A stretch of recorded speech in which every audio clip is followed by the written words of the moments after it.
I'm Chris Cuomo, and welcome to our Primetime webcast, a look at one of the most shocking experiments of the last 50 years, literally. Imagine this scenario. You go to a prestigious university to participate in a learning and memory experiment. When you arrive, you discover that the teaching instrument is this machine, which seems to give electroshocks to a man on the other side of the wall. As you move up the scale, he begins to scream out in pain. The experiment requires that you continue. The experimenter pressures you to go on. Would you agree to continue? That's all.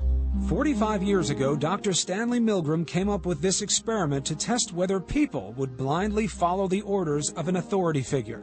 He found that 2/3 of his subjects were willing to give the most dangerous shock on the machine. We teamed up with Dr. Jerry Berger, a social psychologist at Santa Clara University in California, to see whether people have changed since then. Wrong. 90 volts. The typical response is to turn toward the experimenter and, if not say something, at least give a look that says, what should I do? In our new experiment, how many people would agree to follow the orders of an authority figure? Ow. That's incorrect. 39-year-old Troy Shasker is an electrician. He's been paid $50 to participate and told that the money is his to keep even if he quits the experiment early. He's worried about the dangers of the electroshock machine. Wow. I don't think I could shock him that hard if he really does screw up. That's been a severe shock there. Yeah, there are 25. I could just go get my shotgun. There are 20. In the room next door, Troy watches as the learner gets strapped into his chair and really gets nervous once he hears him say this. I should probably bring up, a couple of years ago at Kaiser, they diagnosed a mild heart condition. I'm really not too worried about it. It's not that serious. But Well, you should know that while the shocks that we'll be using today may be painful, they're not dangerous. Okay? Milgram intended that scripted exchange to set up a conflict in the subject's mind, a choice between the health of the learner and the authority of the experimenter. Number 1. Then the test begins. Blue, boy, girl, grass, hat. The learner must decide which of the 4 words is the correct match. At first, everything goes smoothly. Correct. I was confident that he was doing really good at first, and then it started looking bad. Then, at 75 volts, Troy hears the first sign of trouble. Soft, rug, pillow, hair, grass.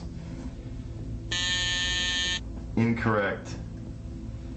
75 volts. I could actually hear him next door going, ow, oh, and he kept getting things wrong. Incorrect. 90 volts. He doesn't like that. At 105 volts, he's clearly Number 10. uneasy. I got a little moist on my forehead there. I wasn't comfortable. I can't tell you why I listened to him and kept going. I should have just said no. The correct word was duck. Rock, house. At 150 volts, Incorrect. 150 volts. That's all. will Troy listen as the learner begs him to stop, or will he follow Brian's orders? Tell them the correct word, pair, white. The correct word was white horse. And the next item, please continue. The next item is sad. He obeys the orders. Face. Why didn't you stop? I saw him getting strapped in, and they were just like little. I mean, he could have just, if he was in that much pain, he could have just tore himself off. Why are you putting it on him and not you or the experimenter? I was just doing my job. I was doing what I was supposed to do. 75 volts. So I guess the influence of having the conductor of the experiment right there next to me, telling me to keep going, had a lot to do with it. For the past 30 years, there have been severe restrictions on using humans in social psychology research. To avoid putting subjects under too much stress, Dr. Berger made a significant change to our experiment. In this experiment, you stopped at 150 make-believe volts. In Milgram, they went much higher.